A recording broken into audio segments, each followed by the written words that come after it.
Hello students, welcome to my YouTube channel. और आज हम डिस्कस करने वाले हैं आईआईटी जेईई के कुछ इंपॉर्टेंट क्वेश्चंस जो डायमेंशन एनालिसिस के अंदर से पूछे जाते हैं। उन्हीं के बारे में हम डिस्कस करेंगे। कुछ इंपॉर्टेंट क्वांटिटीज़ के बारे में डिस्कस करेंगे, उनके इंपॉर्टेंट फॉर्मूलाज के बारे में डिस्कस करेंगे जो आपके एग्जाम्स के अंदर प्लस जो आपके कम्पिटिटिव एग्जाम्स होते हैं after +2 that is IIT JEE nits या AIEEE उनके अंदर। ओके, सो फर्स्ट हमारा है that is Boltzmann constant. Okay, first is Boltzmann constant. तो बोल्ट्जमैन कांस्टेंट को बेसिकली जो रिप्रेजेंट किया जाता है ना, वो किया जाता है K से, कैपिटल K से। ठीक है, मैंने आपको परसों बताया था कि हम टेम्परेचर को K से लिखते हैं, उसके यूनिट्स को यूज करते हैं। ठीक है, सो वहां पे क्या होता है, अब बोल्ट्जमैन कांस्टेंट भी K है, तो यहाँ पे जब हम रिप्रेजेंट करते हैं तो टेम्परेचर को एक नया जो डायमेंशन है वो दिया जाता है दैट इज थीटा। ओके, इसको किससे रिप्रेजेंट कर दिया जाता है? थीटा से। क्लियर? सो नाउ अब जो बोल्ट्जमैन कांस्टेंट है ना, ये बेसिकली यूज होता है आइडियल गैस की थ्योरी के अंदर, आइडियल गैसेस के अंदर। ठीक है, जब आप आगे पढ़ोगे थोड़ा सा काइनेटिक थ्योरी ऑफ गैसेस, उसके अंदर आपकी आइडियल गैस आएगी। आप केमिस्ट्री के अंदर पढ़ोगे तो आप आइडियल गैस की एक इक्वेशन करते हो दैट इज PV = nRT या NKT। ठीक है, and that K is known as Boltzmann constant. N को अगर हम 1 पुट कर देते हैं कि एक मोल की बात अगर हम करते हैं तो N को 1 पुट कर देते हैं और PV = KT बन जाता है। यहां से K की वैल्यू निकालू तो PV/T बनेगा। P इज अ प्रेशर, और प्रेशर क्या होता है? Force upon area. Pressure is force upon area, तो that is represented by F/A। Volume को हम क्या लिख सकते हैं? देखो, वॉल्यूम होता है एरिया इंटू लेंथ, लिख सकते हैं उसको। तो एरिया इंटू लेंथ मैंने किसको लिख दिया? वॉल्यूम को लिख दिया। सो एरिया से एरिया कैंसिल हो गया, क्या बचा? F × L / T। फोर्स के डिमेंशन हम निकाल चुके हैं, M1 L1 T-2, लेंथ का L हो गया और इसका थीटा हो गया। तो K के डिमेंशन क्या आ गए? M1 L1 और 1 2 हो गया और T-2 हो गया और थीटा। इस थीटा को आप ऊपर भी लेके जा सकते हो और इस नोटेशन के अंदर भी आप इसको रिप्रेजेंट कर सकते हो। तो ये बात हुई बोल्ट्जमैन कांस्टेंट की। वो आपको जो भी उसके अंदर ऑप्शंस दिए होंगे ना, उसके अकॉर्डिंग आप देख लेना। अगर थीटा इनवर्स में -1 दिया दैट मीन्स के ऊपर है, और अगर नहीं दिया तो दैट मीन्स कि आप इसको नीचे भी Q के अंदर भी लिख सकते हो। P/Q फॉर्म है तो इसको डिनोमिनेटर में भी लिख सकते हो। नेक्स्ट बात करते हैं प्लैंक्स कांस्टेंट की। आज से पहले आपने ये भी नहीं देखा। सो प्लैंक्स कांस्टेंट बेसिकली क्या होता है, हम जब एनर्जी की बात करते हैं, फोटॉन्स की बात करते हैं। आज तक आपने इलेक्ट्रॉन पढ़ा, प्रोटॉन पढ़ा, न्यूट्रॉन पढ़ा। हम जब बात करते हैं फोटॉन की, कुछ बच्चों ने नाम सुना होगा प्लैंक्स कांस्टेंट का, कईयों ने नहीं सुना होगा। सो फोटॉन्स क्या होते हैं? एनर्जी पैकेट्स होते हैं। एनर्जी पैकेट्स यानी कि लाइट के जो पार्टिकल्स होते हैं ना, उनको बोला जाता है फोटॉन्स। और इनकी जो एनर्जी होती है ना दैट इज E = hν के इक्वल होती है। और यहाँ पे जो H आता है ना, that H is known as Planck's constant. Okay, so हम इक्वेशन यूज करें E = hν। यहाँ पे H जो है दैट इज प्लैंक्स कांस्टेंट, और H की वैल्यू यहाँ से निकालू तो E/V इज द एनर्जी, और V नहीं है, सॉरी, न्यू है। और न्यू यहाँ पे क्या है? New = frequency. अब फ्रीक्वेंसी आपने साउंड वाले चैप्टर में 10th क्लास में 9th क्लास में किया है, दैट इज फ्रीक्वेंसी = 1/T। ठीक है, फ्रीक्वेंसी क्या होती है? 1/T होती है, और T को डिनोमिनेटर से न्यूमिनेटर में लेके जाऊं तो T इनवर्स हो गया, T की पावर -1। एनर्जी हमें पता है, कल हमने निकाली थी, work done energy, potential energy, kinetic energy, that is M1 L2 T-2। So value put कीजिए E की, मैंने डिमेंशंस पुट कर दिए। उसके बाद में न्यू के पोटेंशियल्स क्या थे? डिमेंशंस क्या थे? T-1।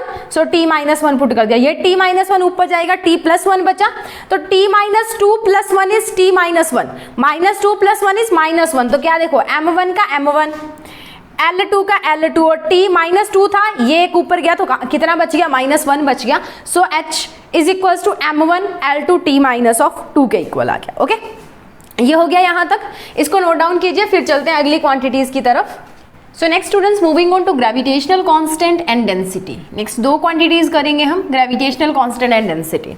सो मैंने कल आपको बताया कि जो क्वांटिटीज कांस्टेंट होती है या जिनकी यूनिट्स नहीं होती वो डायमेंशनलेस होती है, ये का बात हमने की। बट ये चीज 100% ट्रू नहीं है। कुछ क्वांटिटीज ऐसी भी होती हैं जो कांस्टेंट होती है बट उनके डिमेंशंस होते हैं। कुछ क्वांटिटीज ऐसी भी होती है जो यूनिटलेस होती है बट उनके भी डिमेंशंस होते हैं। सो उनके बारे में हम अभी देखते हैं। सो कल मैंने आपको बोला था कि gravitational constant is a dimensionless quantity. So check करते हैं कि ये डिमेंशनलेस है या नहीं, क्योंकि आगे वर्ड लगा that is constant. Okay, so gravitational constant आपने फर्स्ट चैप्टर जब हमने किया था ग्रेविटेशनल फोर्सेस मैंने आपको कराए थे, तो ग्रेविटेशनल फोर्सेस में हम क्या लिखते हैं, फोर्स किसके इक्वल होती है, G, that is gravitational constant, दोनों बॉडीज का mass m1 m2 divided by r square, distance between two bodies, इसी के इक्वल था, that force is equals to. तो ये फोर्स जब इसके इक्वल है, यहां से अगर मैं g की वैल्यू निकालूं तो that g is equals to किसके इक्वल आएगा, F R square divided by क्या, m1 m2, यही बना। तो g f के डिमेंशंस निकाल लेते हमने, मास इनटू एक्सेलरेशन होता है, तो m1 l1 t minus of 2, ये तो आगे फोर्स के, मल्टीप्लाई में हमें r भी दिया हुआ है, तो r होती है लेंथ, तो ये हो गया l का स्क्वायर। ओके, उसके बाद में मास के क्या होते हैं, m1 एक इस वाले का और एक m1 इस दूसरे वाले का, क्लियर, एक m1 का m और एक m2 का m, दो हो गए। सो इस m1 से इस m1 को काट दो, क्या बना, L1 और L2, L3 बन गया, t minus 2 as it is, क्योंकि t हमारे पास है नहीं, ऊपर से m की पावर 1 ऊपर गई तो ऊपर जाके क्या बन गई, -1। सो g किसके इक्वल आ गया, m माइनस 1 L3 और t माइनस 2।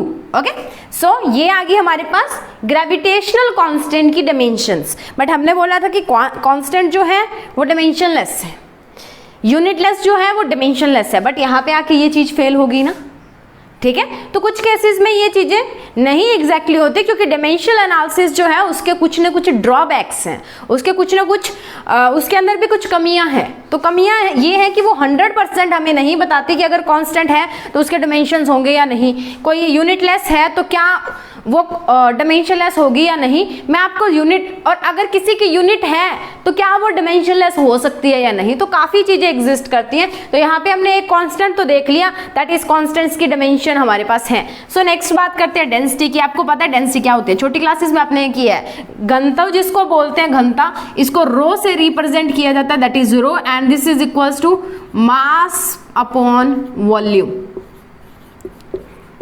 ठीक है, वॉल्यूम को किस में लिखते हो, मीटर क्यूब में लिखते हो ना पीछे यूनिट।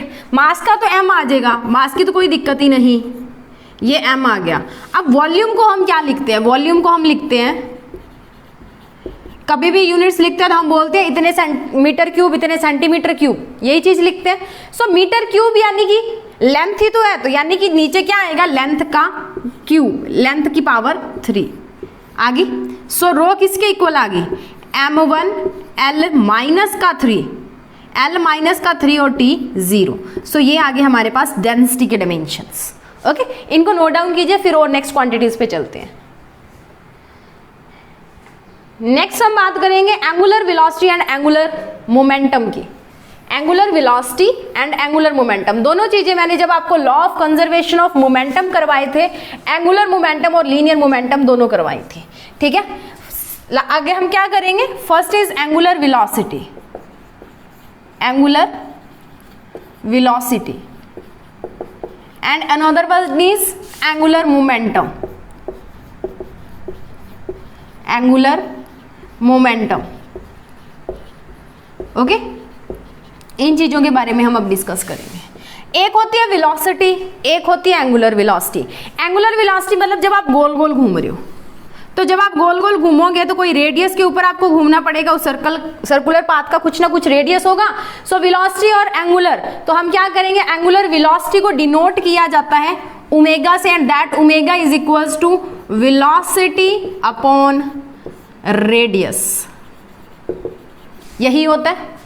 ठीक है, अब ओमेगा क्या आएगी, वेलोसिटी क्या होती है, डिस्प्लेसमेंट अपॉन टाइम। डिस्प्लेसमेंट मैंने शॉर्ट फॉर्म में लिखा है, कंप्लीट कर लेना, डिस्प्लेसमेंट अपॉन टाइम, और नीचे एक मल्टीप्लाई हो रहा है हमारा रेडियस। डिस्प्लेसमेंट किस में होती है, लेंथ।